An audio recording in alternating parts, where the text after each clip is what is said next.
കൊലപാതകം. അമ്പലമുക്കിലെ ചെടിവിൽപ്പന കടയിലാണ് ജീവനക്കാരി വിനിത മോളെ മരിച്ച നിലയിൽ കണ്ടെത്തിയത്. ഇന്ന് പുലർച്ചെ നാഗർകോവിലിന് സമീപം കാവൽക്കിണറിൽ നിന്ന് പ്രതി രാജേഷ് എന്ന രാജേന്ദ്രനെ പോലീസ് കസ്റ്റഡിയിലെടുത്തു. 2022 ഫെബ്രുവരി 6 അന്നാണ് തിരുവനന്തപുരം അമ്പലമുക്കിലെ ചെടിക്കടയിലെ ജീവനക്കാരിയായിരുന്ന വിനീത അതിക്രൂരമായി കൊല്ലപ്പെട്ടത്. പതിവ് പോലെ ചെടികൾക്ക് വെള്ളം നനയ്ക്കുകയായിരുന്നു വിനീത. ഇതുവഴി കടന്നുപോയ രാജേന്ദ്രൻ എന്ന കൊടും ക്രിമിനൽ അവിചാരിതമായി വിനീതയെ കണ്ടു. വിനീതയുടെ കഴുത്തിലെ സ്വർണമാലയിൽ അയാളുടെ കണ്ണുടക്കി. അത് കൈക്കലാക്കാനാണ് നിർദ്ദയം അയാൾ ആ യുവതിയെ കൊന്നുകളഞ്ഞത്. തമിഴ്നാട്ടിൽ 4 കൊലപാതക കേസുകളിൽ പ്രതിയായിരുന്നു രാജേന്ദ്രൻ. മറ്റു ചില ക്രിമിനൽ കേസുകളിലും അയാൾ ഉൾപ്പെട്ടിരുന്നു. തിരുവനന്തപുരത്ത് ഒളിവിൽ കഴിയുന്നതിനിടെയാണ് അയാൾ വിനീതയെ കാണുന്നതും വിനീതയെ കൊലപ്പെടുത്തുന്നതും. വിനീതയുടെ ആ ദാരുണ മരണത്തിന് ശേഷം എന്തൊക്കെയാണ് സംഭവിച്ചത്?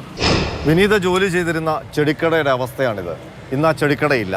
ആ സ്ഥാപനം പൂർണ്ണമായും പൊളിച്ചു മാറ്റിയിരിക്കുന്നു.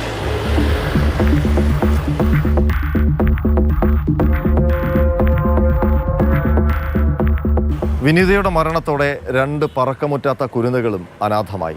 ഭർത്താവ് ഹൃദയാഘാതം മൂലം മരണത്തിന് കീഴടങ്ങി 1 വർഷമാകുമ്പോഴേക്കുമാണ് വിധി കൊടും കുറ്റവാളിയുടെ രൂപത്തിലെത്തി വിനീതയുടെ ജീവനും കവർന്നെടുത്തത്.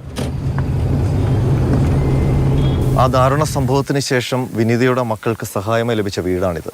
ഈ വീട് നിറയെ വിനീതയുടെ ഓർമ്മകളാണ്. വിനീതയുടെ പ്രായമായ അച്ഛനും അമ്മയുമാണ് ആ കുഞ്ഞുങ്ങളുടെ ഏക തുണ.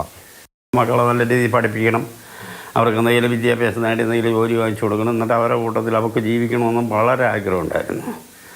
പക്ഷേ അത് സാധിക്കാൻ പറ്റാവും. അങ്ങനെ ഞങ്ങളുടെ ഒരു ആശ്രയം എന്ന് പറഞ്ഞാൽ 2 കുട്ടികൾ. ആ കുട്ടികൾക്കുള്ള 2 ആശ്രയം എന്ന് പറഞ്ഞാൽ അച്ഛനും പോയി അമ്മയും പോയി. പിന്നെ ആരുമില്ല.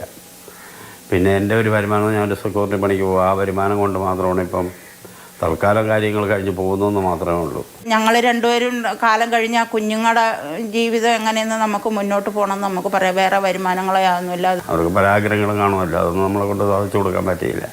നല്ലൊരു ആഹാര സാധനം മേടിച്ചു കൊടുക്കണമെന്ന് പറഞ്ഞാൽ ഈ വരുമാനത്തിൽ കിട്ടത്തില്ല. ഇപ്പം മൂത്തവൻ 10ൽ പോണു, ഇളയോട് 8-8ാം ക്ലാസ്സിൽ.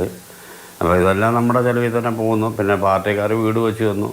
പിന്നെ അവർ കുറേ പുസ്തകങ്ങളും കാര്യങ്ങളൊക്കെ അവർ വാങ്ങിച്ചു തന്നു. ശിക്ഷ, നല്ല ശിക്ഷ തന്നെ കൊടുക്കണം. എൻ്റെ മോട് കൊലപാതകം എന്ന് പറഞ്ഞവൻ 5ാമത്തെ കൊലയാണ് ചെയ്യണം എന്നാണ് പറയണത്.